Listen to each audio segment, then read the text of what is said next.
Hi, I'm Dana. And I'm Matthew. Welcome to the Nat 20 Book Club. Woo!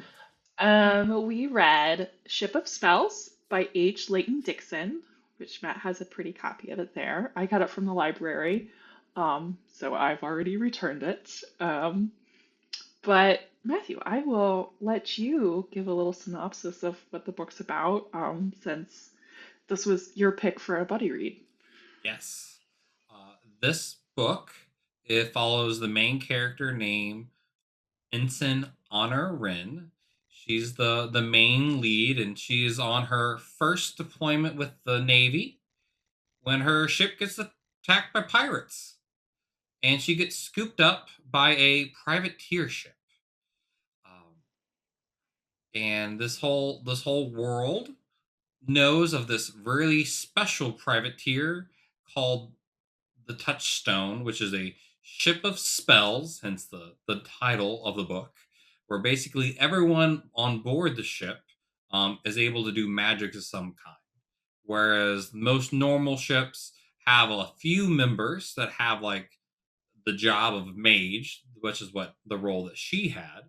But this ship is unique in the sense that it's all mages, and it's very mysterious and always kind of hides itself being a privateer. Having what's the difference between being a privateer is basically means they have the king's permission to go raid other ships versus a pirate is they're on their own and they do not have permission from the crown to raid ships. So she gets rescued by this crew and essentially becomes part of the crew.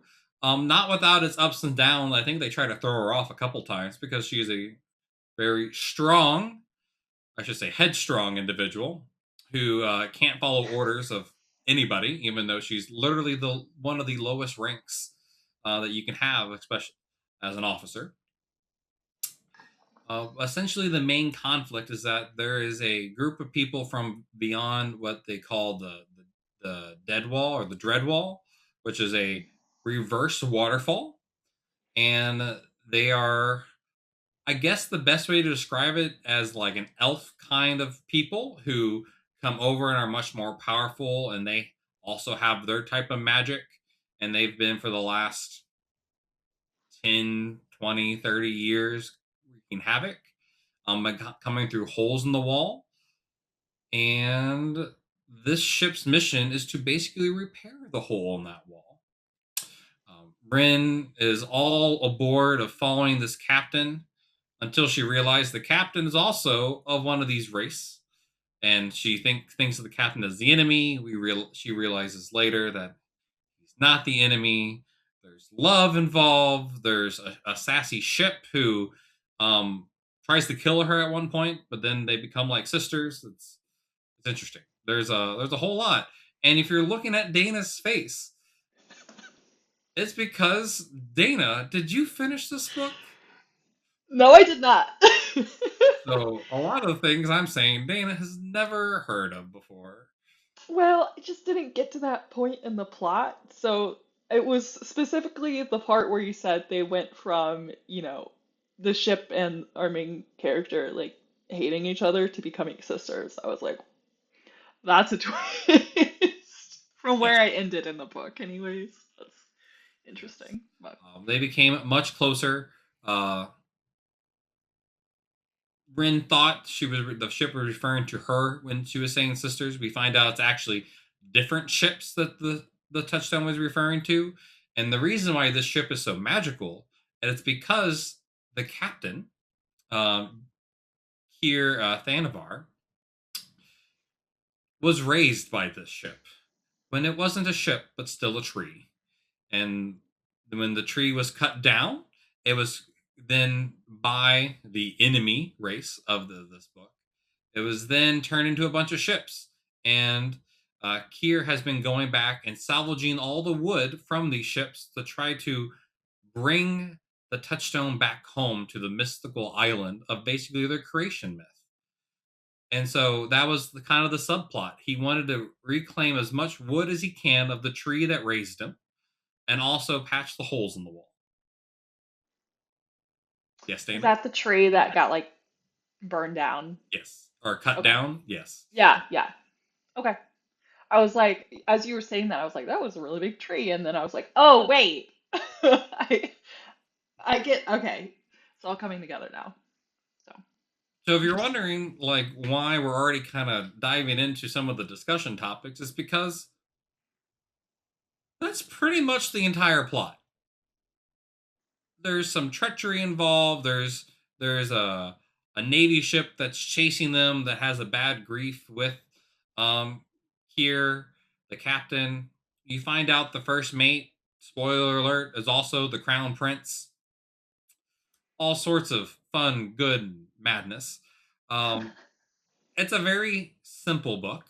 It's a beautiful book by the sprayed edges, which is why I picked it up Physically originally. beautiful. Yeah. Yes. Um, but it's not overly deep in many ways. So I enjoyed the book. I'll start and I said I enjoyed the book. Um, I did struggle a little bit reading it. I know Dana, you heard me. The writing style was a little choppy for my taste. There would be times in the middle of a chapter, in between like paragraphs, complete topic change, sometimes even a complete setting change, where it made you think, "Oh, did I miss a page?" No, it's just the scene changed and there was no transition. Um, I liked kind of the magic system of the idea of how they incorporated magic. I enjoyed the magic of the touchstone. I feel like I haven't read too many high seas fantasies, so it was a fun way to kind of see the naval traditions be brought into a fantasy world. So I kind of enjoyed the setting a lot. The plot wasn't very heavy. Dana, why didn't you finish the book? Um, where do I want to start? Um, so you know this already. I'm not a romantasy reader. Yeah.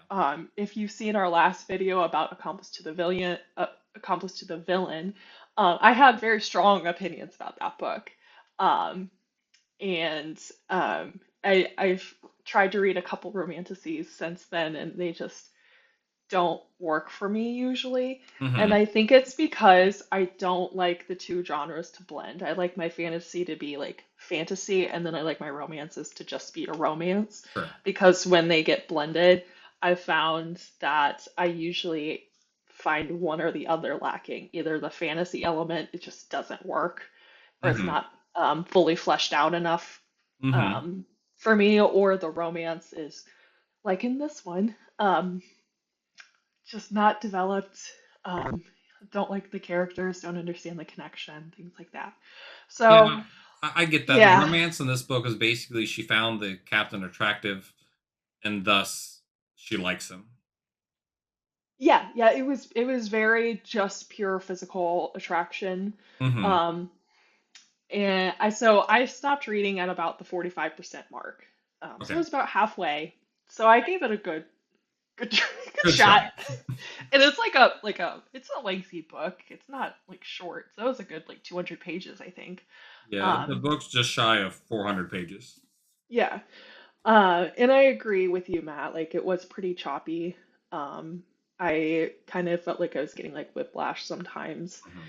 and it made it hard not only for me to know where we were at in the story, but also to like understand and get to know the characters.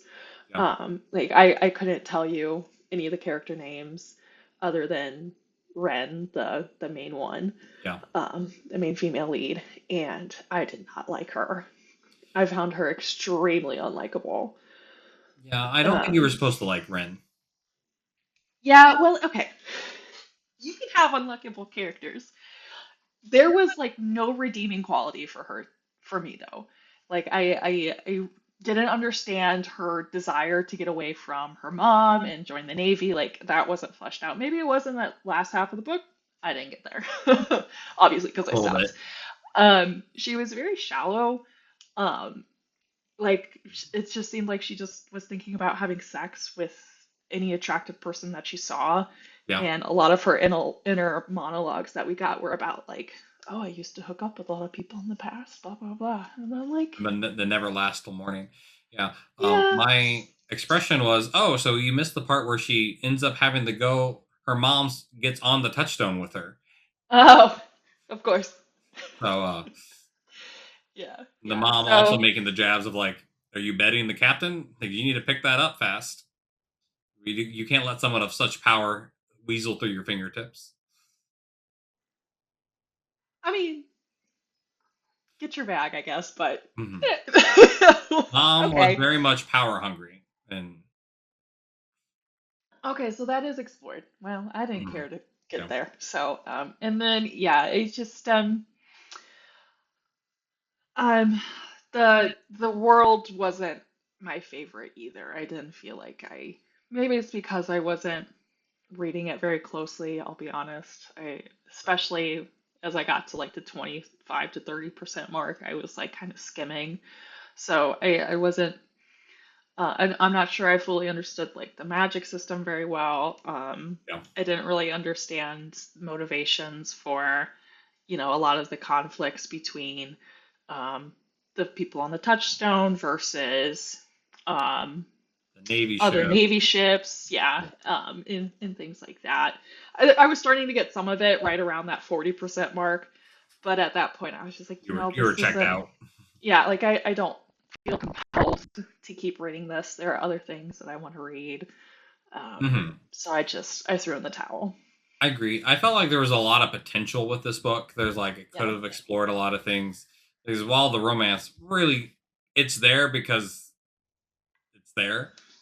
Mm, Like it could have been more. There could have romance. been, yeah, and like there could have been a deeper meanings behind some of the stuff or the relationships. There wasn't.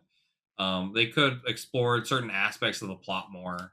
Um, the magic system could have been more fleshed out. There was a lot of potential with this book, and I was excited to read it, and I thought it was good.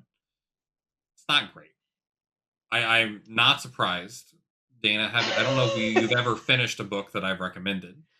Um, I technically finished. No, I didn't. Surely there's one. Well, I'll think about it later. I know there's at least one. maybe that can be a follow up for the next video if you can come up with a book that I've recommended. I will say I have books on my TBR shelf that I know I will like that you have recommended to me. I just haven't picked them up yet. So That's it. like the book that hasn't or that wouldn't burn by Hmm. Mark Lawrence. I have a strong feeling I'm gonna like that one. I just haven't gotten to it Great book. yet. Still haven't Yeah, read the yeah. third one. I don't know why. I just need to read it. But Oh, there's three of them? He's this coming out with a new series. I think it just yes, released I this own the month. first book of that series already. Oh, wow. Okay. So yes, All love right. Mark See? Lawrence. But anyway, Give me a little back to the time. topic at hand. Back to Ship of Spells. As you can see, not our favorite, not our best book that we picked for the channel. But I thank Dana for slugging it along through the 45 odd percent that she was got through. So Dana, we'll let you go first. We on this channel rate books between 1 through 20, 1 being a critical failure, with 20 being a critical success, much like a D&D dice, hence the channel, Nat 20 Book Club. So Dana, on a scale of 1 through 20, what did you roll this book? Um, so I usually don't rate books that I didn't finish. Just because I feel like it's not entirely fair because I didn't get a full picture of what Mhm. the entire project was, right? So of the 45% I read, I'd give the first 45% like an 8. Oh, that's higher than I thought, to be perfectly honest. I was waiting for Oh, you to come really? up. Because you DNF'd it, I assumed you would probably give it like a 4. Yeah. I mean, like the vibes were good. Sure. Like pirating adventure, privateering adventure.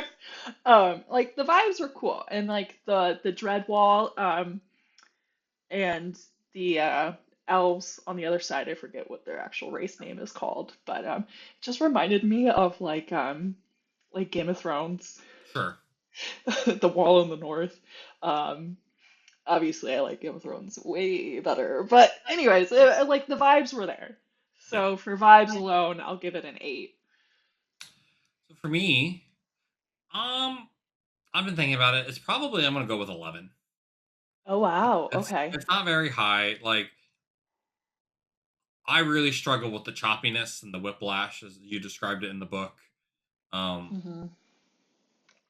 so it was just hard to keep up. There was definitely moments where there were sections where I was like, I'm just ready for this section to be over, or I was like, I'm not into this interlude.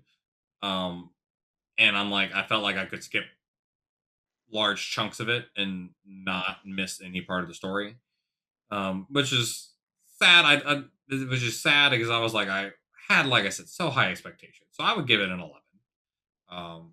Like a little over 50%. Mm.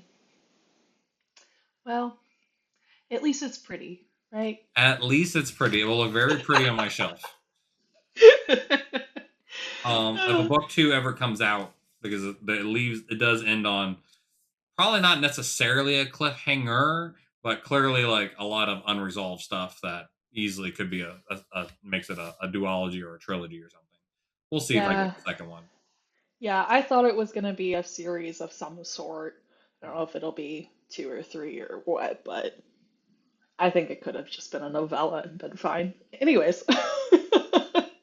um, thank you so much for joining us. We hope you have a Nat 20 day, and we hope you come back and watch some more videos. Thanks. Bye. Bye.